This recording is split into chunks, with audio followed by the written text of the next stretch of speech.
Muy buenos días, sean todos ustedes bienvenidos a su canal de regreso a las sendas antiguas. Y ese es nuestro propósito, enderezar ese camino que de pronto en nuestra relación con nuestro Creador estamos siguiendo. ¿Qué camino estamos siguiendo? Y es importante que miremos si estamos siguiendo por la senda correcta o no.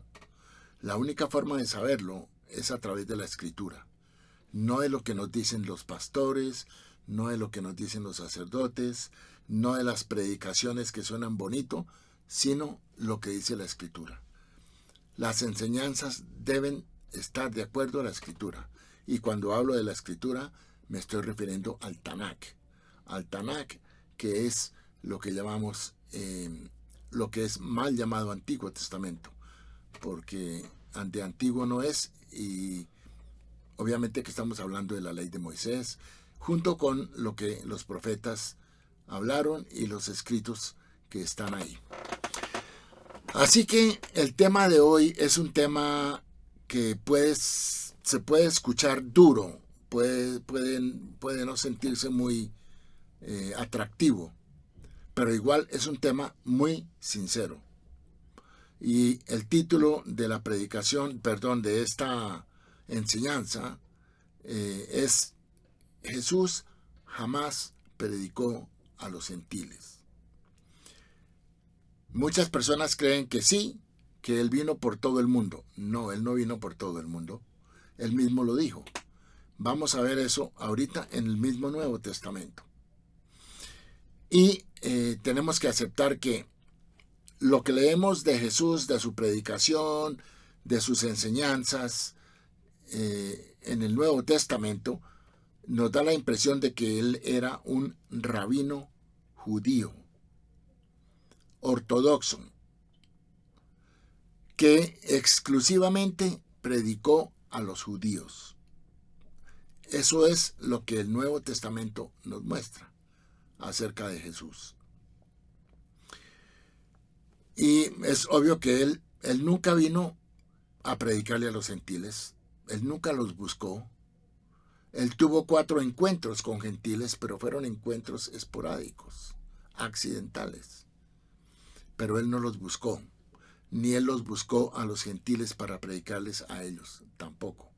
Es posible que hubieran habido gentiles en las multitudes donde él predicó, pero su audiencia eran los judíos o los israelitas. Así que los encuentros con los gentiles fueron esporádicos y excepcionales. Ahora, en su trato con los gentiles, Jesús se porta como una autoridad desde una posición judía.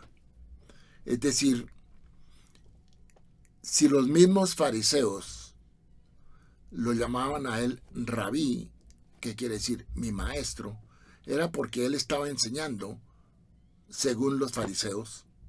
Y a propósito, debemos decir que Jesús era fariseo. No más hay que mirar el Sermón del Monte, no más hay que mirar los dichos que Jesús tuvo. Uno de ellos, que el hombre no fue hecho para el sábado, sino el sábado para el hombre. Eso fue dicho unos pocos años antes de Jesús. Así que él utilizó muchos de los dichos de los sabios anteriores a él, y esto nos da la impresión de que él seguía la línea farisea. Así que su predicación se basaba en la Torá, en los profetas y en los escritos, y ese era su contexto de predicación a los judíos. Así que él se porta de una forma como si él fuera una autoridad judía, y lo era en su época. Era un rabino ortodoxo, mucho más ortodoxo que los mismos rabinos de su época.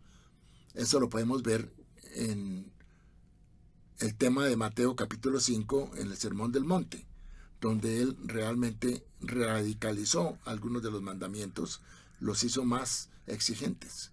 Y eso lo podía hacer un rabino judío. Podía exigir más, no menos. Eso estaba permitido. Bien, así que en su trato con los gentiles, él lo hace desde una posición de judío. Ahora, el judaísmo no tenía ninguna posición uniforme con relación a los gentiles, o sea, no había una política, digamos, no había una uniformidad, y eso también lo encontramos en el trato de Jesús con los gentiles. Es decir, los gentiles eran admitidos a ser parte del pueblo de Israel a través de dos condiciones. Una, a través de las 7 leyes noágidas, y otra, a través de una conversión. A los gentiles no se les prohibía venir a ser parte del pueblo de Israel. Así que no había ninguna restricción para ellos para que vinieran a ser parte del pueblo de Israel si ellos cumplían con las condiciones. Muy bien. Ahora, los gentiles eran vistos desde el punto de vista de las personas y los habitantes del área de lo que hoy en día es Israel, como eran el área de Judea, de Samaria, de Galilea. Los gentiles eran vistos como todos los pueblos del Imperio Romano, las fuerzas militares romanas y personas de otros pueblos.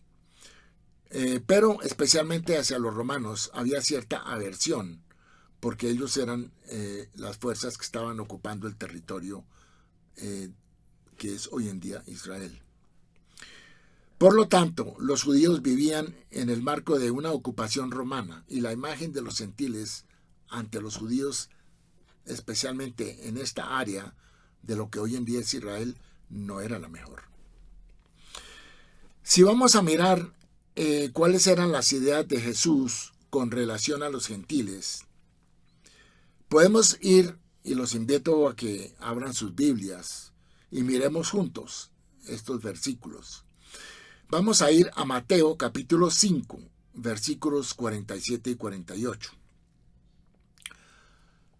Y aquí Jesús les está hablando a los judíos y les está recalcando de algo que aparece en el libro de Deuteronomio, capítulo 18, donde Dios quiere que este pueblo suyo, Israel, sean como Él, que lo imiten a Él. Luego Jesús está haciendo un llamado a los judíos de su época, también para que imiten a Dios, que sigan en los caminos de Dios. Entonces Jesús dice: y si saludáis a vuestros hermanos solamente, ¿qué hacéis de más? ¿No hacen también así los gentiles? Es decir, Jesús está pidiéndole a los judíos que vayan más allá que simplemente saludar, porque Él dice, eso lo hacen los gentiles, como quien dice, ahí no hay ningún mérito, no tiene ninguna diferencia. Entonces, es un punto que no muchas personas se dan cuenta de la actitud de Jesús cuando les dice esto a los judíos. Ustedes deben ir más allá, deben hacer más, deben tener algún tipo de mérito a través de la obediencia a los mandamientos. En fin, en otro momento, en Mateo capítulo 10, versículos 5 y 6, dice lo siguiente: estos son los 12 que Jesús envió, después de haberles dado instrucciones diciendo, por camino de gentiles no vayáis, y en ciudad de samaritanos no entréis, sino id antes a las ovejas perdidas de la casa de Israel. Es obvio que esto es muy claro para todos nosotros.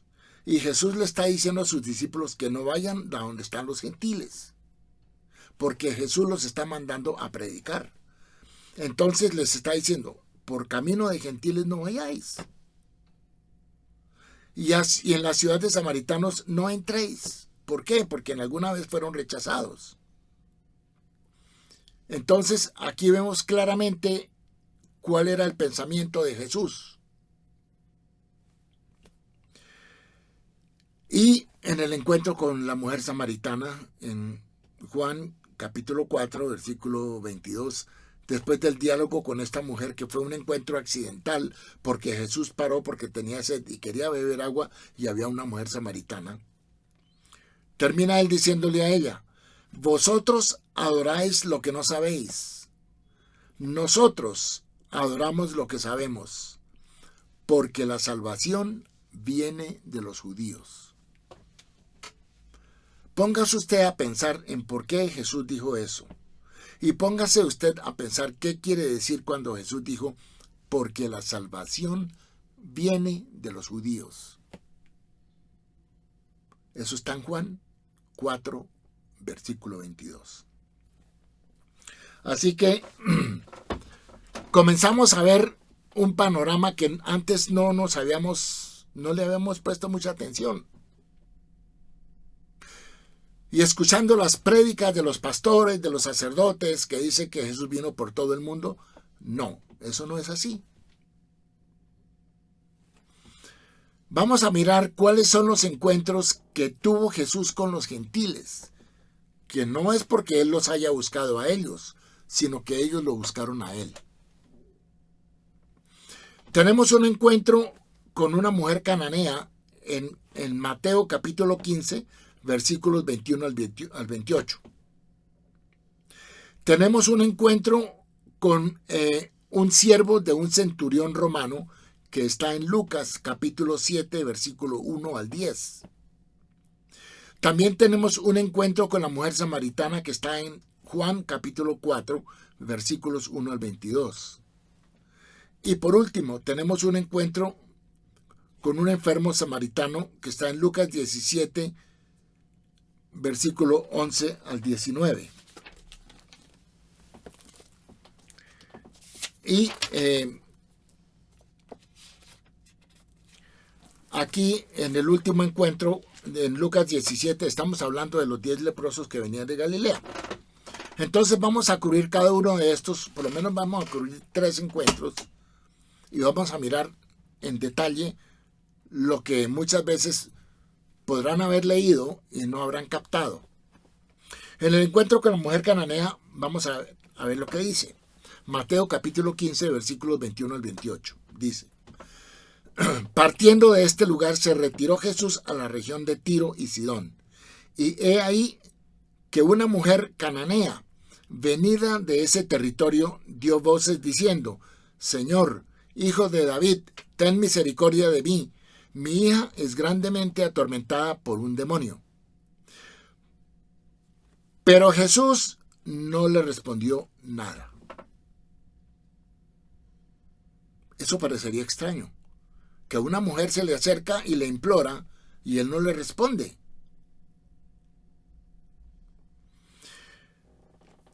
Continuamos. Entonces los discípulos, acercándose, le rogaron a Jesús diciendo: despídela, pues da voces tras nosotros.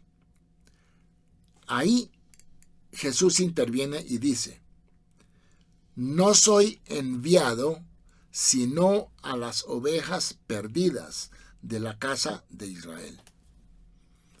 Él quería hacer un énfasis en cuál era su misión. Y él dice que él no fue enviado sino a las ovejas perdidas de la casa de Israel. Esa era su misión. Entonces, esta mujer vino y se postró ante él diciendo: Señor, socórreme. Respondiendo él, dijo: no está bien tomar el pan de los hijos y echarlo a los perros. Muy duro. Muy duro. Como quien dice, no está bien que yo le predique a usted lo que debería predicarle a los judíos. Y el sustantivo del nombre perros ahí es un apodo despectivo, pero así era como se tenía a los gentiles, especialmente a las tropas de ocupación romana, que eran gentiles. Y entonces así es como Jesús contesta.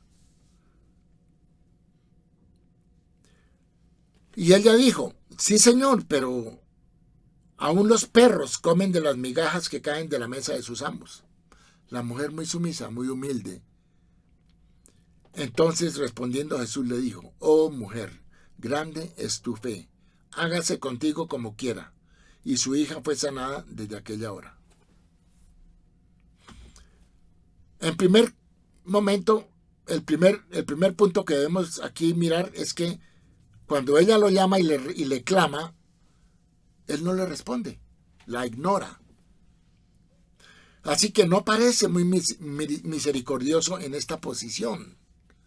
Parece que actúa como un judío ortodoxo que se niega a hablar con una mujer gentil. Además, los discípulos deseaban expulsarla, obviamente añadiendo a todo este tema de tan poca misericordia de esta escena. Ellos ven que la mujer está molestando a su rabino. En la segunda parte Jesús le responde y dice: no he sido enviado sino a las ovejas perdidas de la casa de Israel. Jesús es muy claro. Él es un rabino judío y viene a predicar a los judíos, y por lo tanto no puede aceptar a una mujer gentil. Si en el primer momento Jesús no le responde, en esta segunda parte del acto, Jesús contesta desde una perspectiva nacionalista. Obviamente que la mujer insiste por tercera vez, y la respuesta es que no está bien tomar el pan de los hijos para echarlo a los perros. Así que Jesús trata a los gentiles como perros. El término perros es una palabra despectiva entre el pueblo de Israel para con los extranjeros. La mujer insiste por cuarta vez y luego él dice que se haga como ella quería. Y Jesús sanó a su hija a la distancia. En este encuentro con esta mujer cananea, no parece que Jesús, como rabino judío, tuviera muchas ganas de predicar a los gentiles. No tiene ningún interés de llevar su mensaje a los no judíos. La posición de Jesús no es de apertura a los gentiles. Al contrario, los llama perros. Y dice que él solamente vino a predicar a la casa de Israel. Así que toda la escena está caracterizada por un Jesús que está actuando dentro de los parámetros normales de un rabino de la época. Así que esto es un punto que está muy claro. Y aquí estamos leyendo lo que está escrito. No estamos añadiendo ni estamos quitando, pero sí tenemos que sacar una conclusión. Y la conclusión es que Jesús es claro que él no vino a predicarle a los gentiles. Bueno,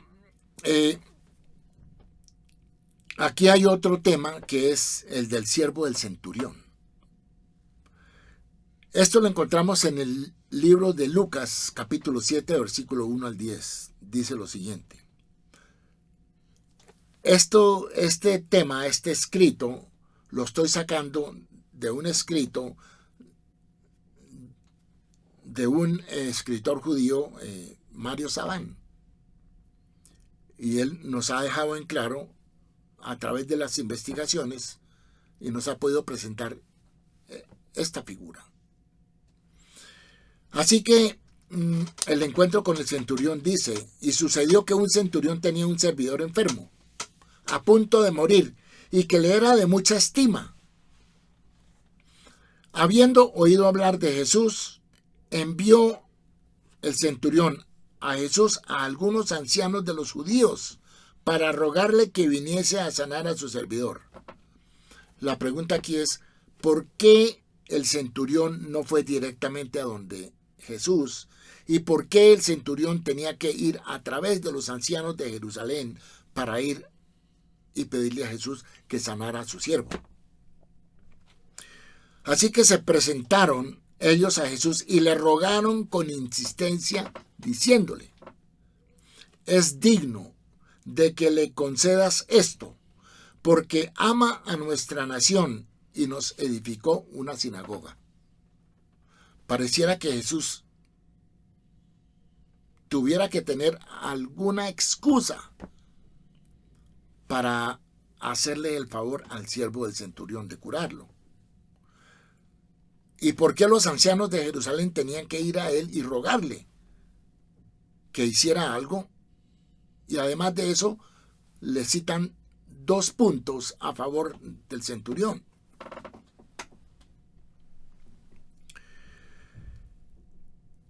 Y Jesús fue con ellos, pero cuando ya no estaban lejos de la casa, el centurión envió a él unos amigos diciéndole: Señor, no te molestes, pues no soy digno de que entre bajo mi techo, por lo que ni aún me tuve por digno de venir a ti, pero di la palabra y mi siervo será sano. Obviamente el centurión tenía mucha fe. Pero mire cómo le dice a Jesús que el centurión no es digno de que Jesús vaya a su casa. Y luego él da un ejemplo, dice: porque yo también soy hombre, yo soy hombre puesto bajo autoridad y tengo soldados bajo mis órdenes. Y digo a este, ve, y al otro, ven, y vienen, y a mi siervo, hace esto y lo hace. O sea, es una persona que da órdenes. Al oír esto, Jesús se maravilló de él y volviéndose dijo a la gente que le seguía: os digo que ni aun en Israel he hallado tanta fe. Y al regresar a casa, los que habían sido enviados hallaron sano al siervo que había estado enfermo. Ahora, la primera parte de esta escena anuncia que un servidor del centurión romano estaba a punto de morir y envían a llamar a Jesús. ¿Por qué el centurión romano no se acerca a Jesús en forma directa y lo hace a través de los ancianos de Jerusalén? Este centurión conoce las costumbres del judaísmo de la época y se mueve con mucho respeto hacia el rabino Jesús. Quizá el romano que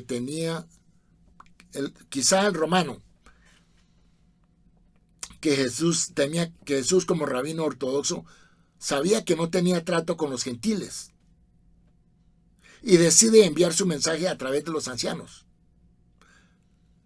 No queda claro la razón por la cual el centurión llama a Jesús a través de los ancianos de la congregación. Sin embargo, es un detalle que Lucas no pasa por alto. El centurión romano quiere entonces comunicarse con Jesús a través de otros judíos y no en forma directa. Lo importante es que el comité de ancianos judíos va en busca de Jesús, hecho que demuestra que las máximas autoridades del judaísmo local cuentan con su estiman a Jesús y lo aprecian, contrario a lo que el Nuevo Testamento enseña en su cristología cristiana posterior al segundo siglo, que sostenían que todos los judíos se oponían a Jesús. Luego, este respeto por Jesús por parte de las autoridades judías refutan este argumento que sí aparece en el Nuevo Testamento. Y eso obviamente es un escrito, es una edición que tiene un aspecto antisemita.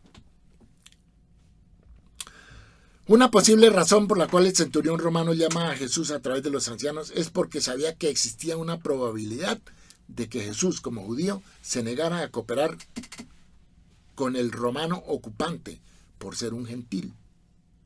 El texto de Lucas no nos da las razones de la intermediación de los ancianos. Sin embargo, debemos considerar la intermediación de los jefes de la sinagoga como un dato importante que demuestra el cariño y el respeto que muchas autoridades del judaísmo de la época tienen para con el rabino Jesús de Nazaret. En la segunda parte de la escena, los ancianos le piden con insistencia que vaya a curar al enfermo del centurión romano. ¿Pero por qué insisten? ¿Jesús no desea curarle por su ortodoxia judía? No. La insistencia de los ancianos también es un factor importante a considerar, ya que se pone en tela de juicio el trato de los jefes del judaísmo hacia las autoridades romanas de ocupación. Esto demuestra la falsedad de la hipótesis de muchas obras que sostienen que Jesús era solamente un rabí pacifista y que el resto del judaísmo tenía una posición agresiva frente al imperio romano a raíz de la ocupación. Hemos visto en otras partes que no. Jesús también actuaba como un judío y sentía la ocupación romana del territorio sagrado. Luego, aquí parece que la posición agresiva con el romano parte de Jesús mismo y son las autoridades judías las que deben convencer al rabino ortodoxo Jesús de que intente curar al enfermo del centurión romano.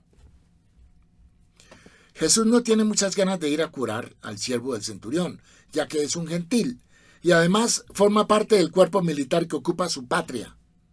Jesús era un importante rabino del pueblo de Israel. ¿Qué tenía que hacer un rabino con un centurión romano? Seguramente estos interrogantes pasaron por la mente de Jesús e indudablemente circularon por la mente del centurión, que en consecuencia no se acerca en forma directa a Jesús. Además, los ancianos le dicen a Jesús que debe realizar la curación para sostener su posición, su petición, dicen que es que él tiene en alta estima el centurión al pueblo judío y que por lo tanto es un verdadero amigo del judaísmo. Es un romano projudío y al cual se le adjudica que fue quien ayudó a construir la sinagoga de Cafarnaún. Parece que con estos dos argumentos convencieron finalmente al rabino Jesús para curar al siervo del centurión que se encontraba enfermo. Advertido el centurión que Jesús es un judío ortodoxo, le dice: yo no soy digno de que tú entres bajo mi techo. Por eso no me atreví a ir a ti en persona. Luego, ¿sabía el centurión romano que Jesús era un judío ortodoxo que no entraba en la casa de los gentiles? Esa fue la razón por la cual no se atrevió a llamarle directamente. Al final, Jesús se convence de que la fe del centurión es tan grande como ninguna otra en Israel. Las palabras finales han permitido a toda la teología cristiana posterior hablar de la fe del centurión romano. Bueno, vamos a enfocar el otro encuentro que Jesús tuvo con gentiles, que también fue esporádico. Y este lo tenemos en Lucas capítulo 17, versículos 11 al 19. Dice así: yendo Jesús a Jerusalén, pasaba entre Samaria y Galilea.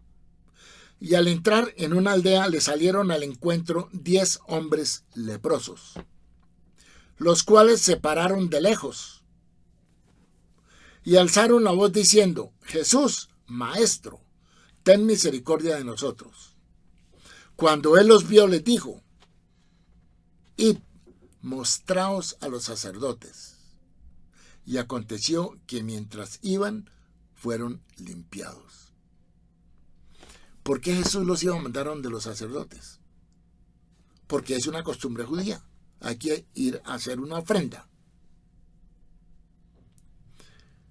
Y tenían que ir a hacer la ofrenda, obviamente, a Jerusalén, al templo, donde los sacerdotes.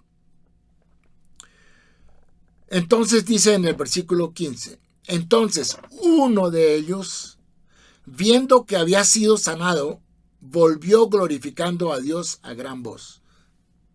Póngale cuidado a esta parte. Y se postró rostro en tierra a sus pies, dándole gracias. Y este era samaritano. Eso dice el Nuevo Testamento, Lucas. Respondiendo Jesús dijo, eso está escrito ahí, pero ahorita vamos a cuestionar esta parte. Respondiendo Jesús dijo: ¿no son 10 los que fueron limpiados? ¿Y los 9 dónde están? No hubo quien volviese y diese gloria a Dios, sino este extranjero. Y le dijo: levántate, vete, tu fe te ha salvado.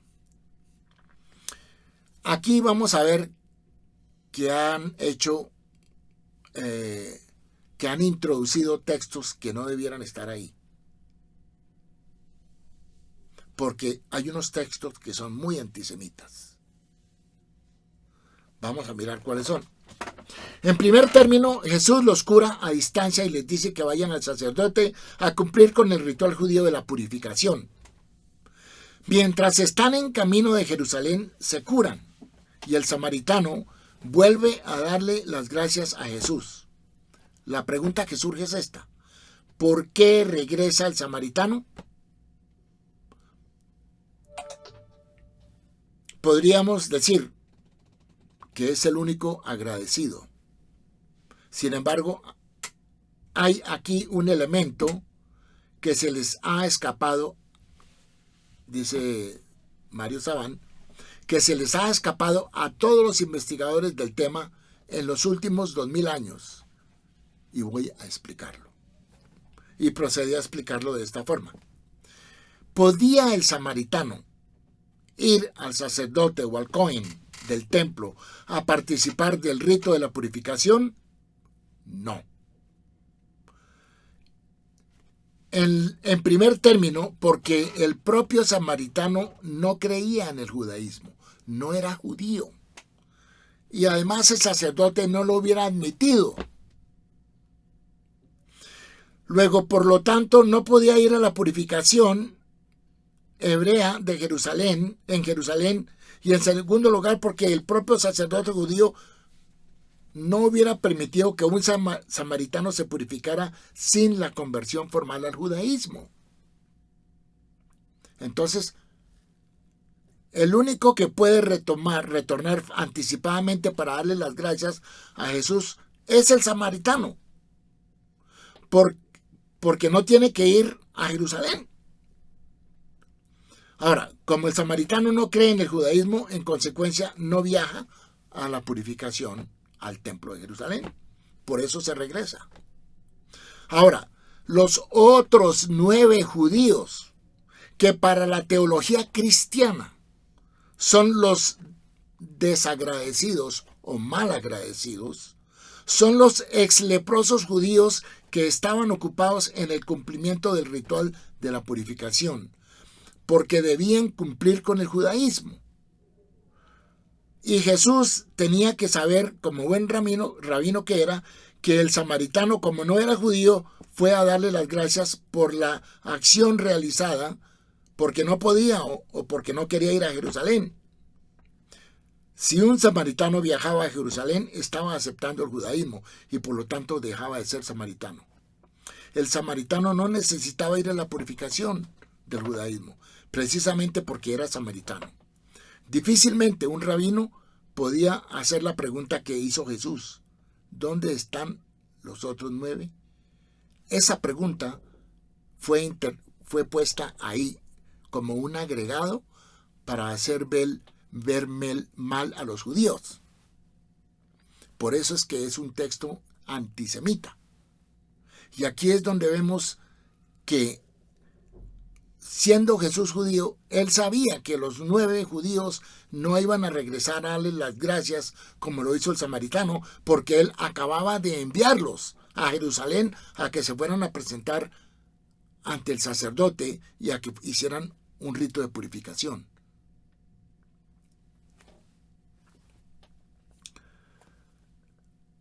Así que la cristología posterior ha estudiado este hecho de la vida de Jesús en clave antisemita y extrae la siguiente conclusión: los otros 9 judíos no le agradecieron a Jesús lo que éste realizó. Esa fue una conclusión que sacaron en la teología cristiana cuando se escribieron los evangelios, digamos 50, 70 años más tarde. Ahora, está claro que el único que no puede cumplir con el rito, obviamente, es el samaritano, y por ese motivo es el primero que se le acerca para agradecerle. Jesús no podía haber realizado esa pregunta: ¿dónde están los otros 9? Él sabía que estaban en el templo. Él mismo los había enviado para cumplir con el requisito de la Torá. ¿Cómo es posible que se haya preguntado tal cosa? La única razón posible es una interpolación posterior para mostrar que los 9 exleprosos judíos fueron unos desagradecidos frente al agradecimiento del leproso samaritano. Jesús sabía que el primero que vendría a expresarle su agradecimiento era el samaritano, porque no tendría que pasar por el ritual de la purificación del judaísmo.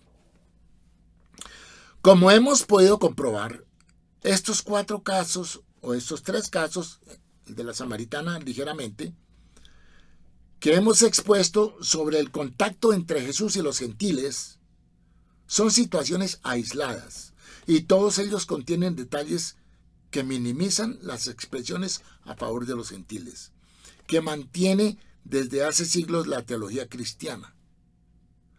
Es indudable que la cristología ha decidido magnificar los pocos contactos del rabino Jesús con los gentiles, para mostrar que la misión a los gentiles comenzó con Jesús. Y esto no es así.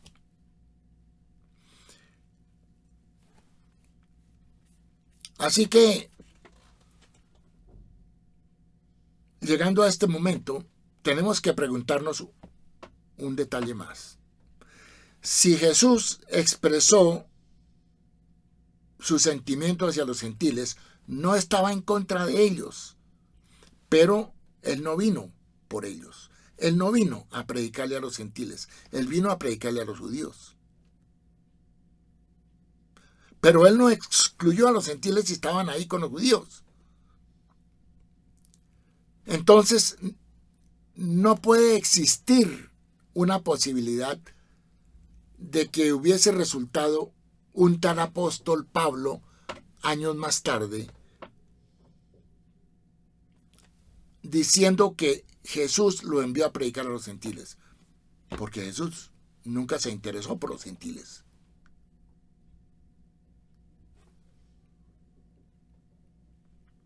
Esto está en el Nuevo Testamento y hemos cubierto lo que está en los evangelios. Y créanme que así como hay cosas que hemos visto que están como desfasadas de una realidad posible, hay muchos textos en el Nuevo Testamento que no cuadran con una realidad, con una estructura hebrea, con unas costumbres hebreas, con una enseñanza de un rabino judío como fue Jesús. No cuadran. ¿Cómo no cuadra que Jesús nunca fue perseguido por los fariseos cuando él era fariseo? No cuadra. ¿De qué lo iban a acusar a él? Si no violó ningún mandamiento según el Nuevo Testamento, ¿de qué lo iban a acusar?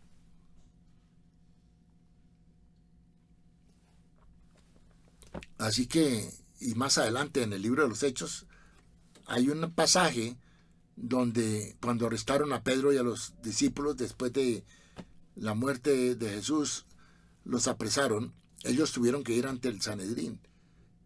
Y el director del Sanedrín, que era Gamaliel, los dejó libres. Luego eso prueba que ni Jesús ni los seguidores de Jesús fueron perseguidos por nadie.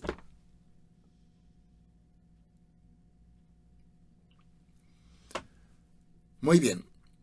Entonces, quiero terminar simplemente enfatizando que el Nuevo Testamento, si lo van a leer, hay que leerlo desde un contexto hebreo. Por lo menos en lo que tiene que ver con Jesús. Ya con Pablo es diferente porque él tenía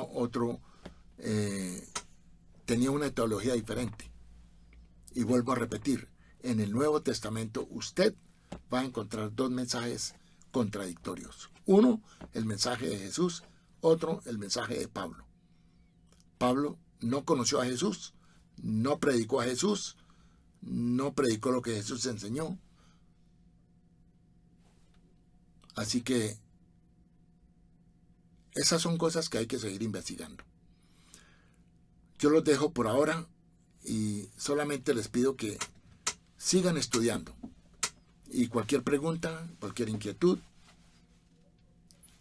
estamos aquí para tratar de aclararla. Muchas gracias.